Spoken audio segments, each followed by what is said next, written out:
Andrew McCART, IFL TV in association with MTK Global. I'm here at Billy Nelson's gym. With me I've got none other than Billy Nelson. Billy, how are you, buddy?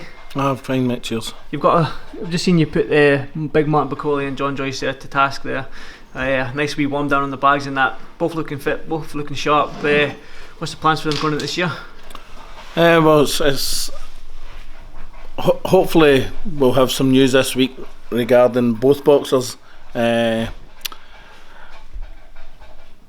I'm in talks with people about promoting them and getting dates for our next fights. So hopefully there'll be developments this week. Well, let's talk about the big man himself, Big Martin. I spoke with him. I tweeted this out as well. You only had 2 weeks with Martin going into this Marius Wack fight. I mean, Marius has been in with some top level opponents and stuff like that. You only been in with 2 weeks. Martin went out there and stopped him in the 8th round and that. Just talk to me about the lead up to that, the training camp, and obviously the fight itself. Well, obviously when Martin's in Congo, we're communicating regularly. He's training hard over in the Congo, and then we got some final sparring in England for him. And people talk. I've read, Twitter, and I've read forums saying that Martin knocked him out. It was Martin boxed superbly well. His jab is phenomenal, which I've seen regularly in the gym. His lateral movement for a heavyweight is breathtaking.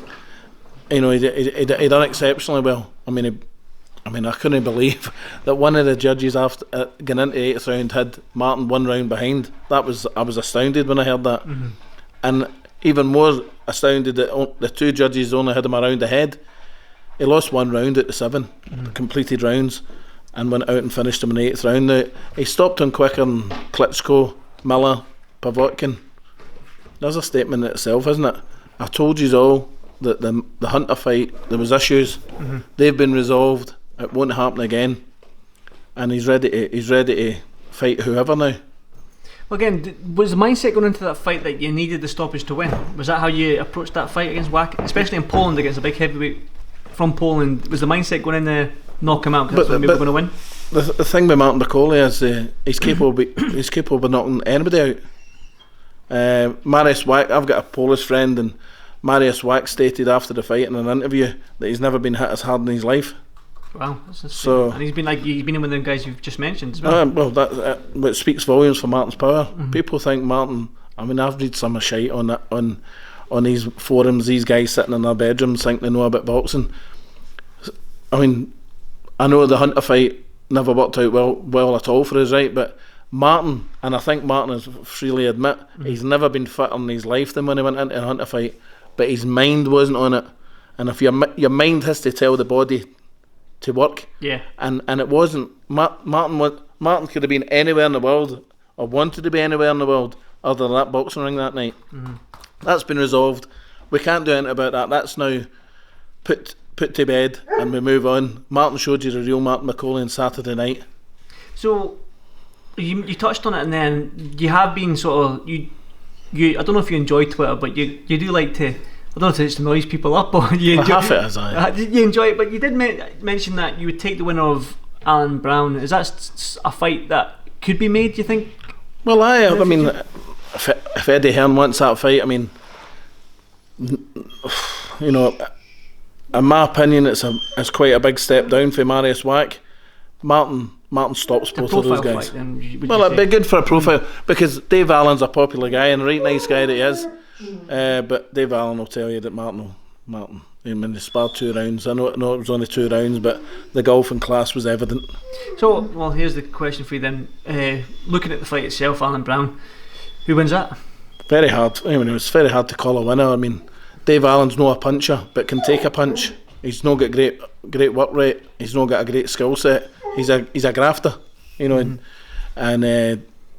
Lucas Browne. If it was Lucas Browne 3 years ago, it'd be a very one-sided fight. Lucas Browne, can he take a shot now? But looks at it, and the condition that he turned up against Dylan White, was it Dylan? No, Derek Chisora was outrageous for a professional athlete. No, it was Dylan White. Do you mean Browne against Dylan White? When he was stopped. Aye, he get knocked out. Yeah. Was it Dylan White? Dylan, yeah. Was it no Derek Chisora? No, I'm pretty sure it was Dylan. Can we look that up? I think it was Chisora.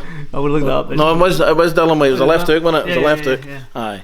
It was. I mean, you shouldn't be getting into a ring in that condition. In my opinion. Okay, well, let's put your promoter's hat on. Right, I spoke to Martin. I mentioned all these names: Nathan Gorman, Dubois, Joyce, Allen, Browne, Chisora. You've got a list of fighters there now, Billy. John, shut it down, mate. Your dog's going wild. You've got a list of fighters there now in the heavyweight division domestically. Probably at this stage in the career, hovering around Martin. They're all hovering around the same area. Who would you pick for Martin's next fight if you were a promoter and it's basically down to you? And if I had an opportunity, yeah. Well, the one that's got the highest profile, probably Daniel Dubois. That's the fight you would love to for? Well, if I get an option at any fight in Britain, Daniel Dubois or Derek Chisora.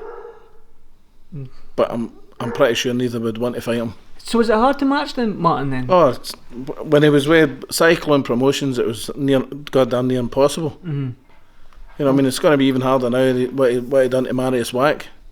So that's why he needs. So how do you match him then? Well, he needs a top promoter behind him. I mean, he's promotional free now, and which, in my opinion, is the best thing that's happened for him for a long time. And we need somebody to help direct us. Yeah. Again, in the right direction. When you get to this sort of level in boxing as well, money talks, doesn't it? I think we all know that. But everyone says boxing is a business and stuff like that. Well, it is a business, and people forget that. But your top promoters, you know, they can afford to put him on. The problem Martin's got is a Congolese guy that's boxing in the UK, but we happily go to American fight. You know, so it wouldn't cost as much to go to America. But everybody that is anybody in the UK knows who Martin Bakole is. You know what I mean? We're going down tomorrow to spar Anthony Joshua for another 3 weeks. Potentially going over to America with him. I don't know. I really some experience, if that happens, indeed, if that happens. I mean, if Martin Bakole gets a fight date before the end of the week, we'll honour the 3 weeks that we said we'd spar him because we're men of our word, and then we have to look at our own set of circumstances, what date we get, when, you know, and who we're fighting, and then get the appropriate sparring partners for Martin.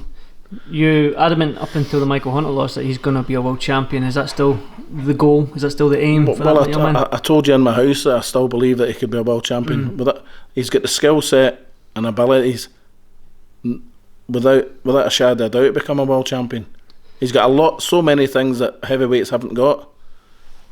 There you go. Well, before I can't let you go, Bill, you've got John Joyce there. I work with a lot of Irish fighters. I go to Belfast quite a lot and all this sort of stuff. So people, when I speak to them, they know how talented John Joyce is. I mean, the young man isn't going to come on camera for me, but he's standing behind me. You've seen him in camp now. You've had him in camp for a good few weeks now. How's he looking? And how far do you think this young man can go? When you see him on the pad, you see his work ethic on the bags. Just let me know how that's going. John's a seriously talented guy. We're going to kind of been mucked about a bit for his debut, and hopefully we'll get that resolved today or tomorrow. Super talented guy.